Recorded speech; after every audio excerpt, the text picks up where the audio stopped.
இன்னைக்கு தான் என் இன்டர்ன்ஷிப்போட முதல் நாள். கனவெல்லாம் பலிக்குதே, கண் முன்னே நடக்குதே. வணக்கம் கைஸ். கொஞ்சம் கொஞ்சமாக மசல் மாஸ் ஏற்றுற பயணத்தில் இது நாள் 5. காலையில் எந்திரிச்சதும் பல்ல வலிக்கிட்டு பிளாக் காஃபியை குடிச்சிட்டு சொக்காவை மாட்டிகிட்டு இருந்தேன். ஏன்னா இன்றைக்கி தான் என் இன்டர்ன்ஷிப்போட முதல் நாள். சரின்னு சட்டு புட்டுன்னு ரெடி ஆகிட்டு அவங்க சொன்ன லொக்கேஷனில் போய் நின்ட்டேன். அவங்க வர வரைக்கும் அங்கத்துக்கோ இங்கத்துக்கோ தௌலத்தாக வளாத்தின்னு இருந்தேன். என் காலை பார்த்தாலே தெரியும், லைட்டாக நடுங்குது பார்த்தீங்களா. அப்புறம் ஒரு வழியாக பஸ்ஸு வந்ததும் ஏறி உக்காந்து அந்த இடத்துக்கு போய் ரீச் ஆகிட்டேன்.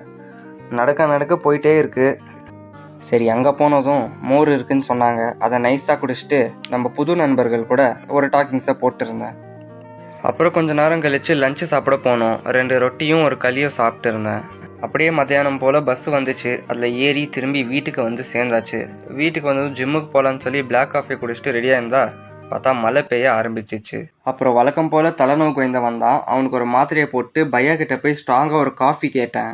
அவர் மஜாவாக போட்ட காஃபியில் தலைநோவெல்லாம் பறந்து போயிடுச்சு. சரின்னு வீட்டுக்கு வந்து சேர்ந்ததும் மேட்சை பார்க்கலான்னு மேட்சை போட்டால் நம்ம தலைவர் இங்கேயும் இருக்கார். சரி, அப்படியே இன்றைக்கோட நாளை முடிச்சுக்கிறேன். நாளைக்கு பார்க்கலாம். நன்றி.